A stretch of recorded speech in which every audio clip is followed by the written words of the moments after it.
So I posted about this one. It was also from my sandwich run. But what it is it's a shaved turkey, and then they have a sausage stuffing on top of it, or dressing. It doesn't, whatever. And then they use a raspberry like mayo on top of that. And as everybody knows, Pony Up is known for their dips. So you have an au jus or a jus for all of them. Well, their jus is the sausage fucking giblet gravy. And so you dunk this turkey sandwich that has the cranberry sauce and the stuffing on it, and you dip it into the sausage gravy.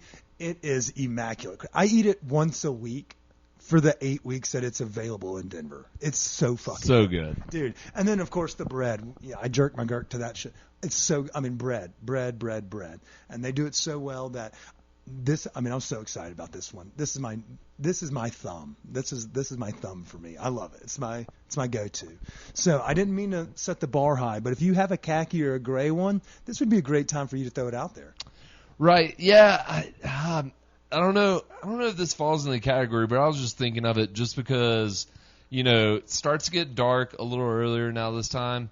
And so, honestly, during this time, I crave fish and chips. Oh, really? And I think it's just Is that because you're English, I think it's just because, time over there? Yeah, and I think, it was nice, on a cold, dreary day, if you were, coming back from somewhere or walking somewhere, you could just swing into a fish shop, pick it up, and on the go. And it's hearty. Are the fish shops over there, it's not like Seafood Landing in the Highlands. It's not like a raw fish market, is it? It's a fried fish. No, it's almost like a little bodega. Some of them are. So is it supposed to be like that of like a fried chicken stop off like it would be in America, or is it like a raw spot that also fries their own fish? It's just a fish shop. So you're going to go in there. What the fuck is it like a southern fish shop? No, that's what it's called. It's like a fish and chip shop. So you just walk in there, and they're only making, fish and chips. Okay. And you go in there, they wrap it up in some newspaper, and then you're on your way. So where do you get your bang for your buck, or who has the best fish and chips in Denver? Because I feel like it's G&B. Yeah, 100%. I've heard that so many times, and while we just were kind of shitting on franchises and such, if you're playing the hits the best in town, why not? But I think that, and G&B is just a Colorado. Is it? Yeah. I just knew that there's tons of them. It's only here in the Front Range area. Oh, I'm really? pretty sure. I thought it was like a franchise or like a chain or something. No. Because there are a couple of them. And I've had fish and chips at restaurants doing different things. Uh-huh. And I've always noticed the crust of them doesn't hold on to the fish, and it really pisses me off. And I don't run into this problem over at G&B. And they have the big, steak fries. Okay. So you can douse those bitches in malt vinegar. That was my next question. What's your stance on the malt? Do you do the malt vin over everything? Oh, everything. I do, too. And I do agree with that, because my fish and chips experience obviously isn't as great or as deep as yours, but I often find that it is like a shell. It's like a cheese stick that the cheese is already solidified, so it's like they're not even, connected. It's just it's a hollow vessel. Yeah. Similar to my heart. Yeah, but that's a filling meal. You eat some fish and chips, and you're going to be feeling it. The one that I used to always go by was the one on Sheridan, and then I saw that they have one in Arvana, and then they have one on Colfax. So I just assumed that they were kind of peppered all over the country as a not big fish and chipper. But now that I know that, I'll give them a whirl. There you go. I like it. Yeah. All right, give me your third pick. Any genre. Okay, so third pick, I'm going to say a place that I've been craving lately, and I'll crave it more. It's an Italian place, but it's affordable. Okay. And I'm going to go with Carmine's. Oh, Carmine's on Penn. Yeah. Family-style Italian eatery. Exactly, because you can take, a few buddies there, and you can get, chicken parm, something fucking huge, and share it. And then they also, I think you can get some pretty decent drinks there. Yeah, get sloshed. Oh, yeah, I like where you're at. And it's kind of in that, it's almost like divey bungalow, neighborhood. You wouldn't know that you passed a strip of, restaurants and areas. Right. If you didn't know it. I know that the Carmine's, that one that's the real Carmine's in New York, recently had they were in the news for some precarious things. This one is totally unrelated to that. In fact, the first owner that owned it out here, I believe, got sued by the New York Carmine's because he just ripped off everything about them, like the concept, the inside decor. And then somehow he either won in court or whatever. I don't know. I think he's a skis ball, but I've just heard the story about it. But the Carmine's in New York, I've also heard just got shot up recently as well. Someone that got shot out front of it. Nice. Yeah. Mob shit. That's exactly what I was thinking. 100%. Hold on, but is Carmine's, is it over there? It's kind of like It's on near the way to Oakland Wash Park, isn't it? I think it's on that same strip. Is it? Exactly? I think. Zane, look this up Maybe really it is. quick. Yeah, Zane. Yeah, you're right. It is. Yeah. Okay, so I'm just kind of lapsed right there. But when you drive by, it's unsuspecting family restaurant. Yes. I like that call. And family style night is always fun. I really dig that. Especially if you're coming back from the mountain with some ski buddies or something. Just call up there, roll up in there after skiing. You can put down some parm. And that's one of those meals where you're like, okay, get me to my couch afterwards. I've earned this sleep. You know? I like it. Okay, so here's my I've earned this sleep meal. It's the shepherd's pie. I make it at home. I fucking love it. Obviously, for those that saw me on Kyle Clark, I'm not a great cook. I'm not a good cook. I follow instructions well. But if you're going to go out and eat a shepherd's pie, there's only one place to go, Chris, and I fucking love this place more than most places in downtown Denver.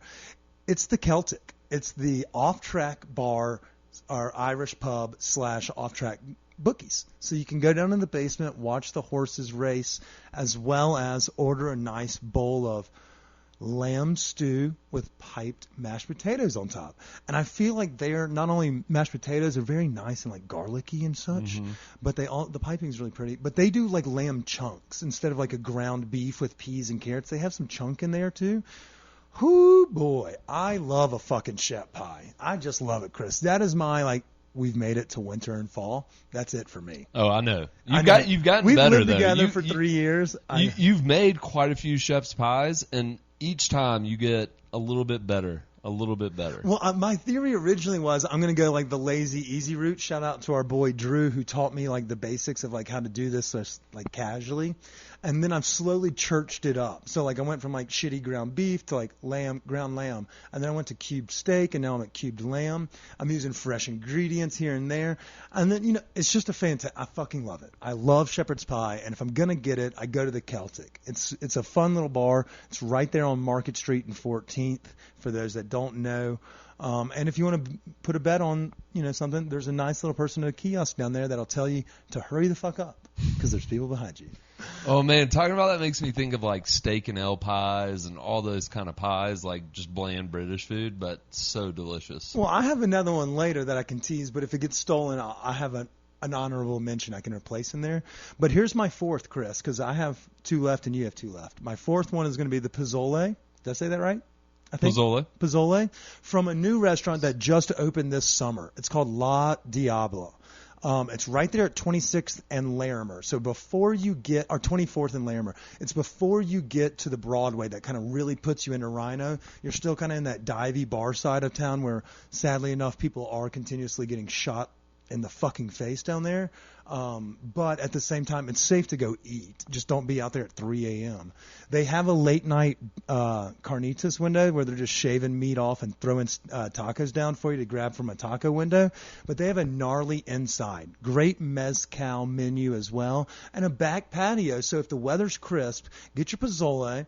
Get, whatever. They have 3 flavors, red, white, and green. Get whatever flavor you like. Go sit on the back patio. Take your dart pen and order a mezcal Negroni, a mezgaroni.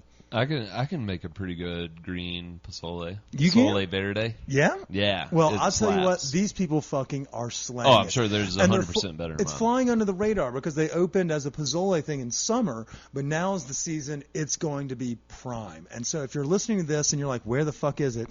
Go look at Star Bar and just walk 3 blocks down the road towards Rhino. You'll see it right there on the left. You're not going to be disappointed. It's a vibe. It's a divey vibe that's what we pride ourselves on. This isn't a chain or anything. This is something that, okay. This is a family that, I can't remember where the chef came from, but they've been in Denver and the team, like I went and ate there and kind of spoke with him, or maybe he's from LA and moved here and then started, whatever it is. It's fire. Definitely not a chain. It looks like it's a dive bar. It belongs on the strip of Star Bar because it's like that grittiness, but it's also that dankness that you look for. And I say Star Bar because that's our fun little place, dive bar on that street. So it's right down there from Whiskey's. Nice. All right. So can you beat Pozzole for your ring finger of the day? I mean, if we're talking about No, you can pick whatever you want. Yeah, no. But along those lines, if I'm going to say, like, if I really am in a mood for a good soup, I found out, like, whenever I used to work at the kitchen and stuff, the kitchen always had really good soups. And if you are a fan of tomato soup, go and get the kitchen's tomato soup. Really? Oh, man, it's so fucking good. There's so much cream in there. Like, I mean, it, like, hands down, if you've had this tomato soup, you would remember it. And sometimes, you know, you obviously get a big piece of sliced bread, but I think sometimes if you talk to them, you get like a little grilled cheese with it. But That's I mean, just a home. and That's it's affordable. You can go in there and get like a bowl of tomato soup, and trust me, it will fill you up for like $10. I mean, love that call. Yeah. That's a sleeper right there. I love the tomato soup option from the kitchen. Because, I mean, I don't really know many other restaurants that offer a lot of soups or, you know, and they usually have a couple different soups. So that's my go-to place for a soup, other than having to go to a supermarket, you know, and pick up something. But that's almost what I did. You know, like I've been ill, and we'll talk about that in the next segment because we got about 10 minutes left. Y'all stick with us. But that's exactly right. You know, like it doesn't seem like soup forward necessarily meals is necessarily prominent, except for like you go to Whole Foods, go get you a scoop of one of the 8. You know, it's almost which easier. Isn't bad. Or Nukes. I like Denver Nukes, which is it's actually out of Mississippi. I'm friends with. We have a couple Nukes. Yeah, so that's a chain one, but I know the guy that started it in my hometown, so y'all can suck it. Okay, and my last one before we go back to you, I'm gonna say like. Along the same lines of all this soup and brothy stuff, I'm going to say pho. Ooh. But I'm going to need help because, like, I've been to a couple of different pho spots, and, like, I haven't found one that I'm just like, oh, okay, if I want this, I'm going to come here. Okay, so maybe that's the question we pose on tomorrow's, hey, where do you find the best pho in Denver? You know, maybe we find an answer for you that way, because I would like to know that as well. You know, we hear of things like pho doi and savory Vietnam, taste of Thailand, which obviously maybe not everybody has the same, you know, pho or pho, you know, and then there's so many of them where pho 6-7, pho 5-6, things like that it's like, fuck, you know, fuck, PHOK, fuck. I don't know, because it is. And if you don't know what you're doing necessarily, then you don't know when it's going to knock your socks off. Right. You know? And so I think I'm in that same boat. I don't know if I've had, holy shit, this is amazing pho. So maybe somebody needs to tell us where to go. I think so. I mean, yeah, and something out of the blue. I'd love it. Yeah, I think we may have to eat that up next week. We'll see if somebody will put us on something over the weekend, and we'll find it for next week when the weather dips. Fuck yeah. Hell yeah. Fuck yeah. PHOK. All right, Chris, so my 5th one, I was trying to think of a place that had like a good hot toddy. You know, like I thought that would be a great audible, but I don't have a hot toddy spot. No. But you know what I do have? I have a chicken pot pie spot. Where's this chicken pot pie? The Colorado Cherry Company on Tennyson Street. So, like, everyone has seen it. It's, like, right next to Tartarian and Post Oak Barbecue. It is known for their delicious, like, hand pies and cherry tarts and preserves and things of that nature. Oh, my friend, in autumn, they have family size, Percy size, all sorts of sizes. From Kip to that black guy that was in all the memes, all the sizes, little to big. Chicken pot pie. We're talking about take it home, throw it in the oven, flaky crust. Everything they do is exceptional, including help the community out, which is how I actually got to know them originally. Was they helped out with the Arvada fundraiser event that we did, and then when I went in to meet them, they're like, "Oh, buddy, let me flex this pot pie on you." So pot pie, chicken pot pie. Love it. You know, like it's oftentimes I think of the Michael Scott scene where it's like. Jim's like, yeah, so Michael ate a pot pie last night, or for lunch today. Let me rephrase that. Michael ate a family-size, 8-portion chicken pot pie for lunch, and he's now been asleep for 4 hours. And then, like, they sneak out of the office and make him think it's 5 o'clock. That is the vibe I'm looking for in autumn and winter weathers, is the, oh, shit, did this meal just put me down for 4 hours? Oh, shucks, I guess I'll get off the couch and go to my bed. That's the vibe I'm looking for. And so I want to give a shout out to Colorado Cherry Company. For those that are like, I don't believe it, go fucking try it. I dare you. I'll pick up a pie. I mean, like, and especially if you can take them and like maybe throw one in the freezer or something and pull it out, because that's what like my mom would make homemade chicken pot